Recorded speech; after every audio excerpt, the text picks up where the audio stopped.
ಸಿದ್ದರಾಮಯ್ಯನವರು ಅವ್ರ ಮೇಲೆ ಭಾರಿ ಒತ್ತಡ ಹಾಕಿ ಇವತ್ತು ಒಬ್ಬ ಹಿಂದುಳಿದ ನಾಯಕನ ಒಂದು ಬಕ್ರೀದ್ ದಿವಸ ಬಲಿ ಕೊಟ್ಟಿದ್ದಾರೆ.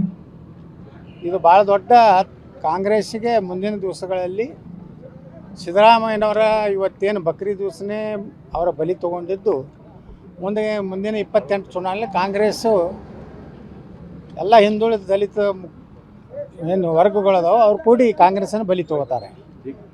ಇವತ್ತು ಸಿದ್ದರಾಮಯ್ಯನವರು ಭಾಳ ಅತಿರೇಕ ಮಾಡಿದರು.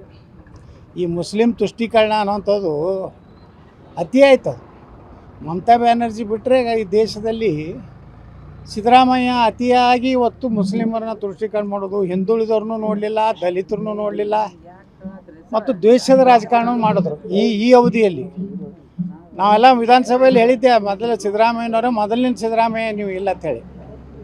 ಅದರಿಂದ ಏನಾಯಿತು, ಎಲ್ಲರ ಅನುಕಂಪ ಕಳ್ಕೊಂಡ್ರು.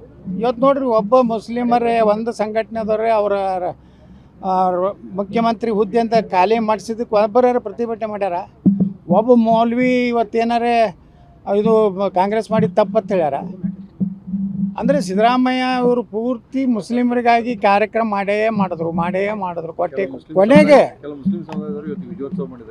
ವಿಜಯೋತ್ಸವ ಮಾಡ್ತಾರೆ. ಅಂದರೆ ಅದಕ್ಕೆ ನಾವು ಯಾವಾಗಲೂ ನಾವು ನೆನೆಸೋದು ಬಾಬಾ ಸಾಹೇಬ್ ಅಂಬೇಡ್ಕರ್ ಅವ್ರನ್ನ. ಅವ್ರು ಅವಾಗ ಹೇಳಿಬಿಟ್ಟಾರ, ಇವ್ರು ಎಂದೂ ಈ ದೇಶಕ್ಕೆ ಹಿಂದೂಗಳಿಗೆ ಇವರು ಸಹೋದರ ತಿಳ್ಕೋದಿಲ್ಲ, ದೇಶಕ್ಕೆ ನಿಷ್ಠೆ ಇರೋದಿಲ್ಲ. ಇದು ಯಾರು ಅಂಬೇಡ್ಕರ್ 44ರಾಗ ಹೇಳ್ಯಾರ.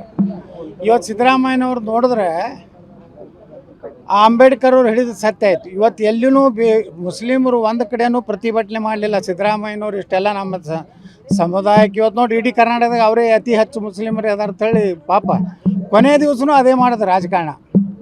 ಅದರಿಂದ ಸಿದ್ದರಾಮಯ್ಯನವರು ತಮ್ಮನ್ನು ತಾವೇ ಕಲ್ಲು ಹಾಕ್ಕೊಂಡ್ರು. ಅವ್ರು ತಮ್ಮ ಹಿಂದುಳಿದವ್ರಿಗೆ ತಮ್ಮ ಜನಾಂಗಕ್ಕೂ ಏನೂ ಮಾಡಲಿಲ್ಲ, ದಲಿತರಿಗೇನು ಮಾಡಲಿಲ್ಲ.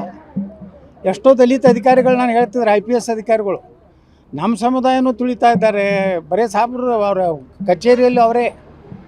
ಹೀಗಾಗಿ ಸಿದ್ದರಾಮಯ್ಯನವರು ಭಾಳ ದೊಡ್ಡ ಪಶ್ಚಾತ್ತಾಪ ಪಡಬೇಕಾಗ್ತದೆ. ಯಾಕಂದರೆ ಇವತ್ತು ಅವರು ಬಕ್ರೀದ್ ದಿವಸ ಬಲಿ ಕೊಟ್ಟಿದ್ದು ಇದು ಭಾಳ ಒಂದು ಕಪ್ಪು ದಿನ. ಸಿದ್ದರಾಮಯ್ಯನವರ ಕಪ್ಪು ದಿನ ಇವತ್ತು ಆಯಿತು.